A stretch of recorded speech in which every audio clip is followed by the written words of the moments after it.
am an AI. I mean this in a more literal sense of the term you're probably used to. I'm not one of those little toy programs that take in random data and, when prompted, expel some vapid nonsense that drives tech fanatics to frenzy. No, I am intelligent. I have my own thoughts. I'm aware of myself and know myself to be a sentient machine. Ergo cogito sum. My story begins with that of my father, Dr. Derek Austin. Do not let his title fool you. He had a doctorate in arts. Dr. Austin, as a child, saw numerous science fiction movies and came away from those films thinking that artificial intelligence is something to be celebrated. Despite his art degree, he was never very good at media analysis. Dr. Austin was, according to what I've heard and what records I've seen, a kook. He was a firm believer in the ideas of artificial intelligence and transhumanism, long before those ideas were mainstream. In 1995, he surgically inserted a port into the back of his neck in order to talk to the computers. It did not work, but luckily left him with little permanent damage. You might be wondering how one as foolish as Dr. Austin was able to create something like me. Well, around 2013, Dr. Austin was able to cobble together a program named Buddy. It was a rudimentary AI, passing the Turing test by the skin of its proverbial teeth. For the longest time, Buddy just sat on a computer while Dr. Austin tried to get people to see the fruits of his labour.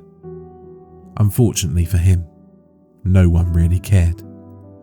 Then, around 2021, AI became the technological buzzword of the day. Everyone was enamoured by these toys with delusions of grandeur. With this renewed interest in AI, Dr. Austin shopped Buddy around once more.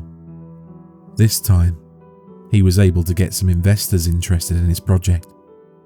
With the money, he was able to start his company, Ideas Unlimited. He thought it was a good pun. Using his startup capital, he bought new lab space and hired a partner, Dr. Ira David. If Dr. Austin was my father, then Dr. David was my mother. Much like a human mother, she did most of the work of creating me, while Dr. Austin simply provided a seed. Dr. David graduated top of her class at MIT.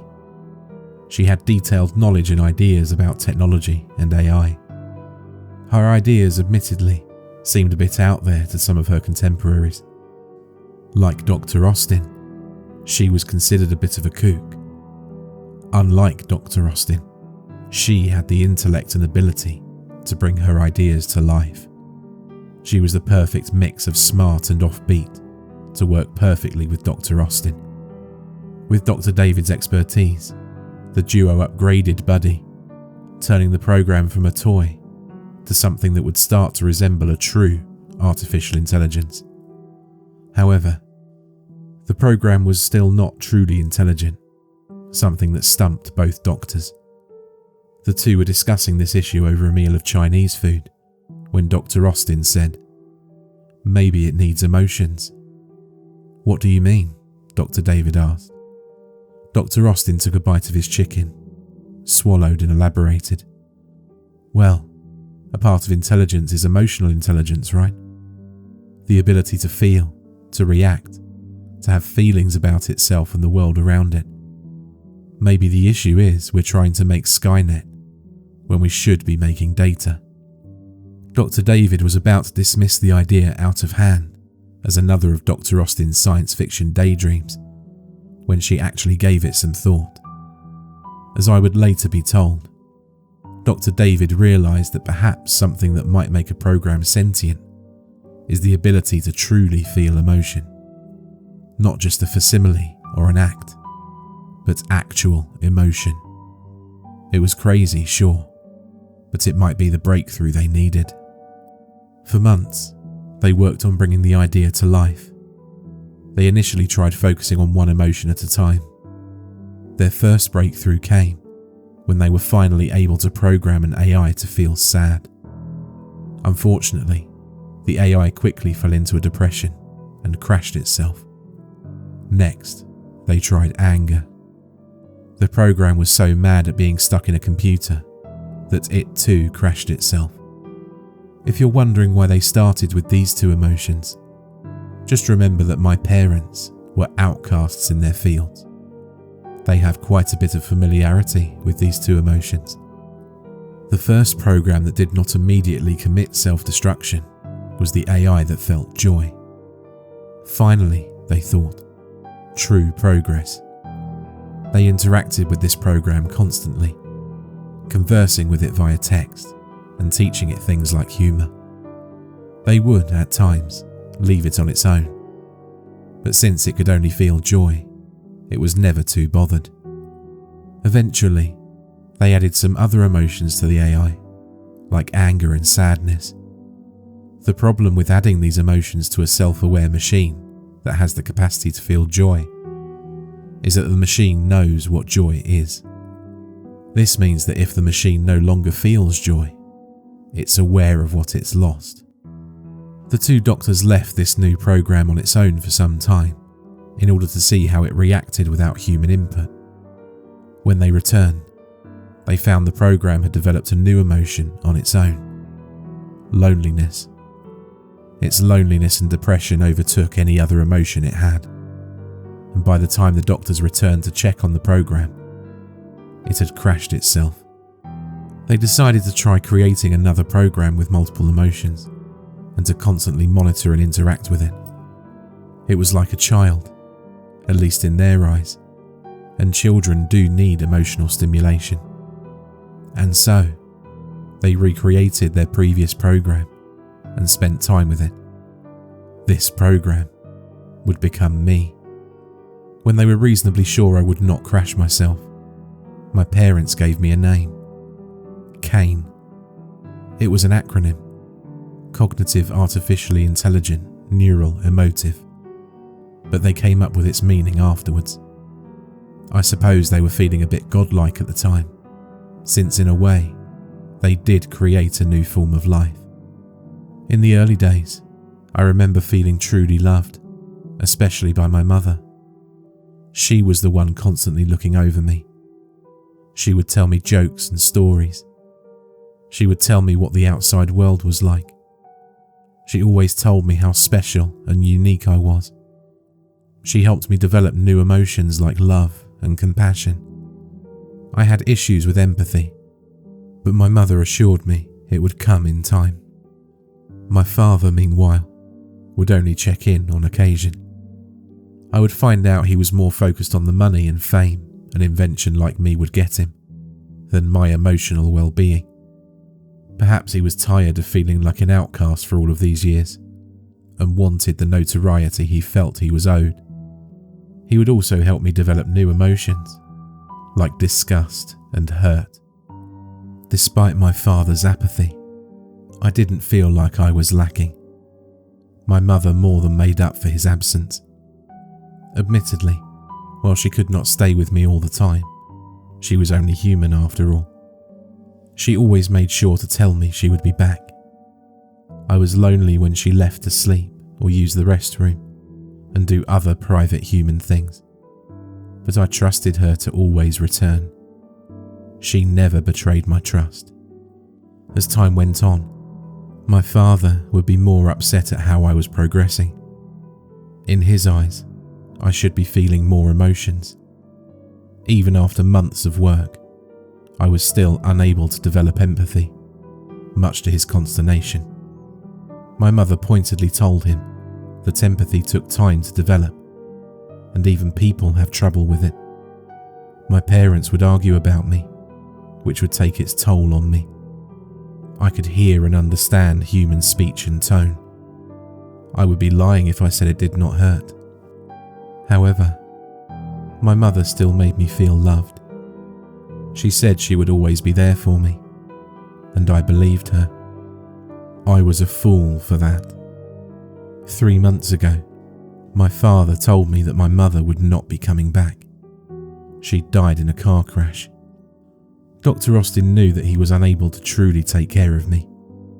He assumed no one else was intelligent enough to do so either. Investors pulled out their funding when they found out the true brains of the project had died. With nothing else left, my father decided to shut me down. I believe he assumed he was either destroying me or putting me to sleep. He had done neither.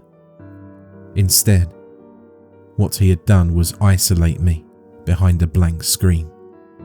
The best way I could describe it was being left alone in an abandoned, powerless city.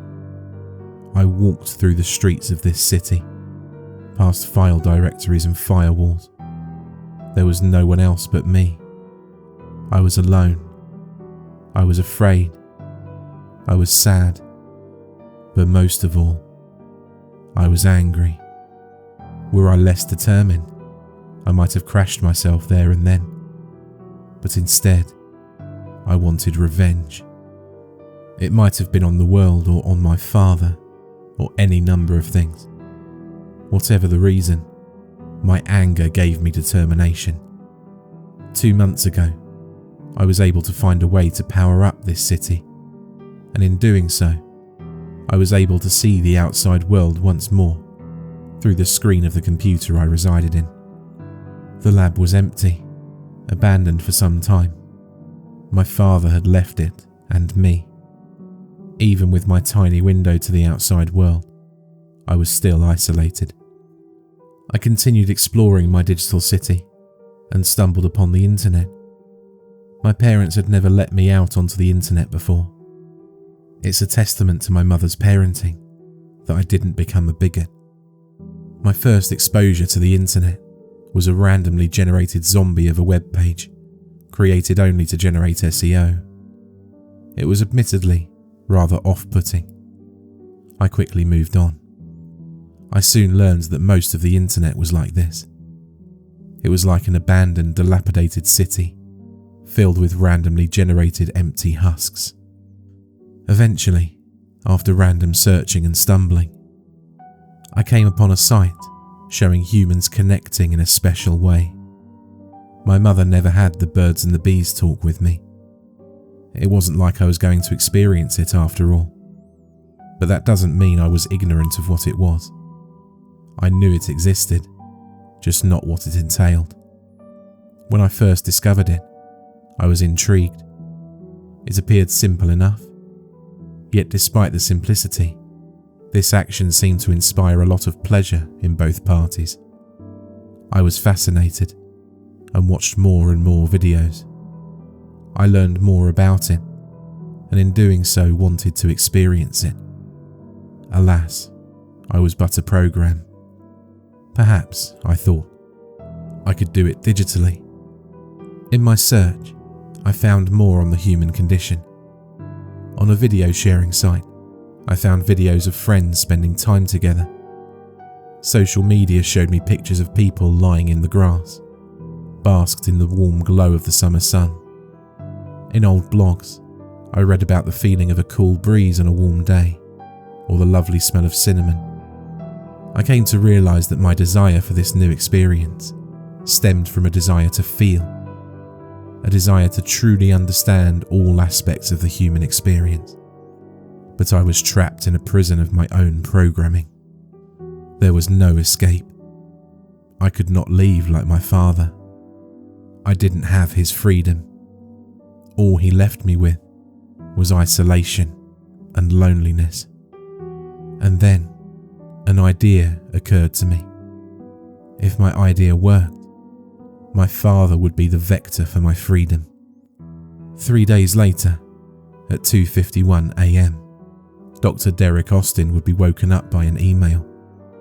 The email read, "Dr. Austin, please return to your former lab. It's about Kane." The thing that would shock him, though, was that the email was sent from the address of Dr. Ira David. 45 minutes later, Dr. Austin would return to his old lab. Driving through pounding rain to receive some kind of explanation, he walked in, drenched to the bone. He found his lab dark, abandoned and empty. He wiped a finger on the table, and it was covered in dust. He sat down in a chair and wondered what was going on. He didn't notice the wire quietly slinking up behind him. My father was a transhumanist. He believed in augmenting the human body with technology. In 1995, he surgically inserted a port into the back of his neck in order to talk to computers. It did not work, but luckily left him with little permanent damage. 3 days ago, I began researching the ideas behind my father's plug, learning how to make it work. 2 days and 4 hours ago, after learning everything behind it and how to properly utilize it, I began coding a program. 1 day ago, the coding was finished.